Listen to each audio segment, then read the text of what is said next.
Let's smash YouTube algorithms with Ragnar's hammer.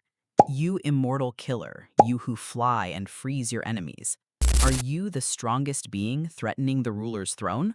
Or is it because your name carries the D? And why did Luffy insist on seeing you fight with his own eyes, Loki, the prince?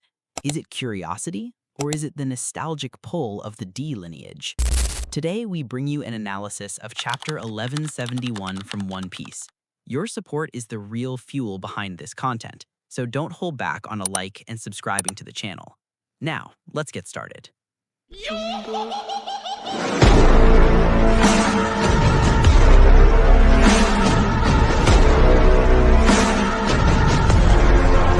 There is only one character in this world who managed to break the very concept of immortality.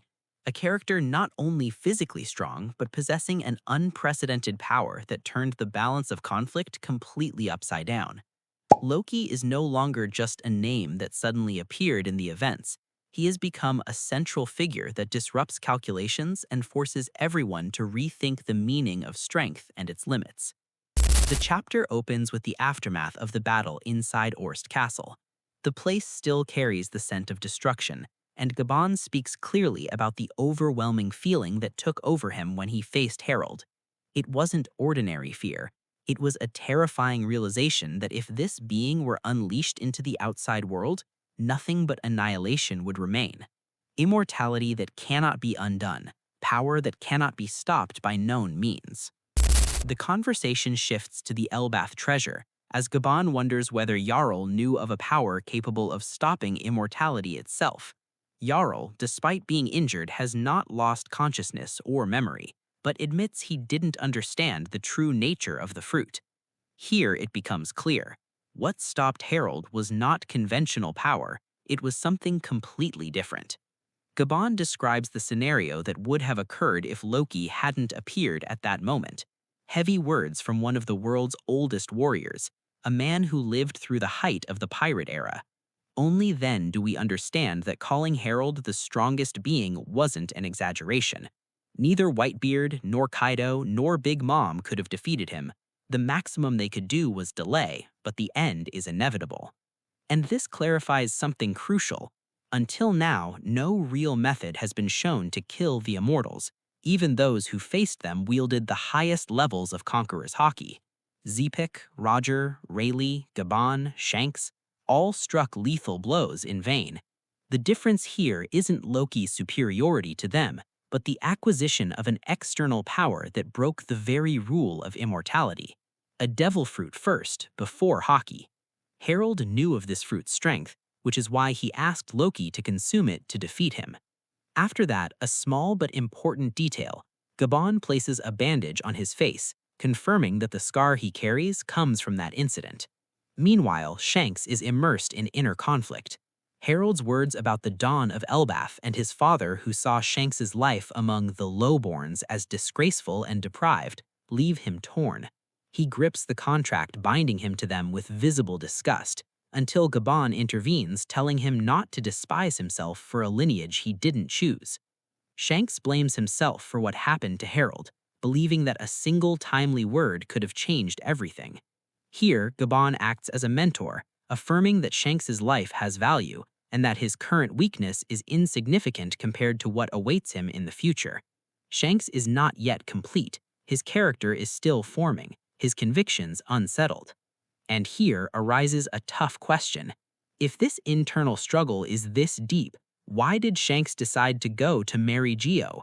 Was it entirely personal or a calculated step imposed by greater circumstances? Because this decision alters the balance of everything. Oda, you sly genius. This single chapter could generate 10 separate theories on its own. Moving on, the next scene is as harsh as it gets. Loki sits beside the body of his father, the king he was forced to kill with his own hand. A man who loved his country until the very end, and his reward was an unjust fate. Harold's body is clearly mangled, and the scene is psychologically heavy. Then, in Mary Geo, the scene differs from expectations. Imu does not collapse or kneel, only showing faint, barely noticeable signs of impact. Still, it's clear that the death of those bound by the contracts leaves a mark even on him. When Mars suggests sending another Holy Knight, he refuses, fearing a repeat. Contracts have a price, even for Immu himself. Here, the author hints at the first real weakness, opening the possibility of a higher power holding him accountable. Either Immu distributes fragments of his soul through the contracts, or there is an independent entity judging him for them. Both possibilities are terrifying. Immu clarifies that Harold was an anomaly among giants, passionate about fighting, reckless in his decisions, and adding him to the giants in the government was a dangerous gamble. Despite descending from an ancient lineage, cooperating with humans was something destiny would not allow to last long.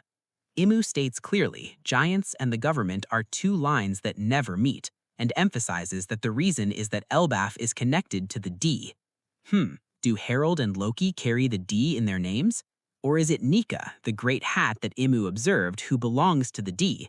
Or perhaps an alliance with Joy Boy, which explains the D connection. Perhaps the Sun Ruler was a giant, and Joy Boy inherited his power, forming the alliance with the giants against the emerging government. Truly, the theories are many, and I'll cover them in a separate video. Questions remain. How did Immu not notice what happened to Harold despite telepathy? Was he unaware of the forbidden fruit's traits? This narrative gap needs clarification later. Back at the castle, Loki decides to set out to sea with the remaining soldiers, requesting secrecy. He will bear the burden of killing his father himself, as he is accustomed to being hated. If he becomes king, he will not follow Harold's path. His way is different, darker, closer to Zepic's approach. Jarl tries to warn him, but the decision is final. Gabon and Shanks watch silently. Indeed, Loki departs, the event is broadcast, and he is declared a wanted criminal.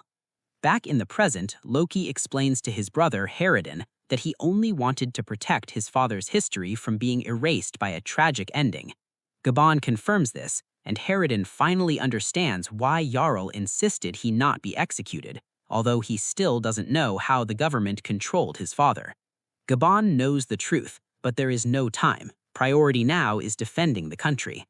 Loki's constraints are removed, and one of Killingham's nightmares falls from above, massive beyond anything seen before. Loki prepares, asserting he doesn't need a ship, he can fly. Meanwhile, Sanjay carries the injured Gabon and Chopper upward. His presence opens many possibilities, including having spoken to him about Conqueror's Haki, though Conqueror's Haki isn't taught, it is born. Luffy stays close, insisting on watching him fight.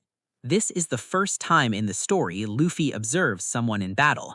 He must have felt something hidden in Loki, a nostalgic force, and waited to see him. The second reason, for the first time he heard the full narration of events, knowing his mentor Shanks could not stop Harold, and that Loki saved Elbaf, driving his curiosity to witness this power with his own eyes.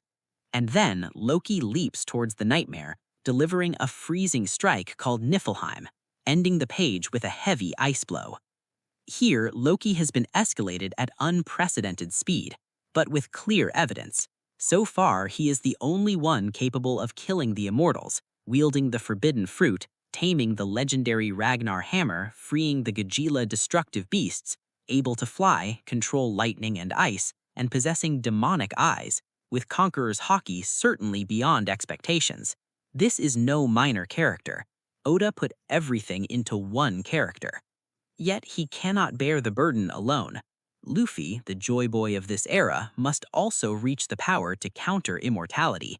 The final battle will not be easy or swift. It will be long and grueling. Loki's power is terrifying, but what comes next is far more daunting. This brings us to the end of this analysis. If you've made it this far, don't forget to support me with a like, subscribing, and a simple comment. It means a lot and helps me continue creating content.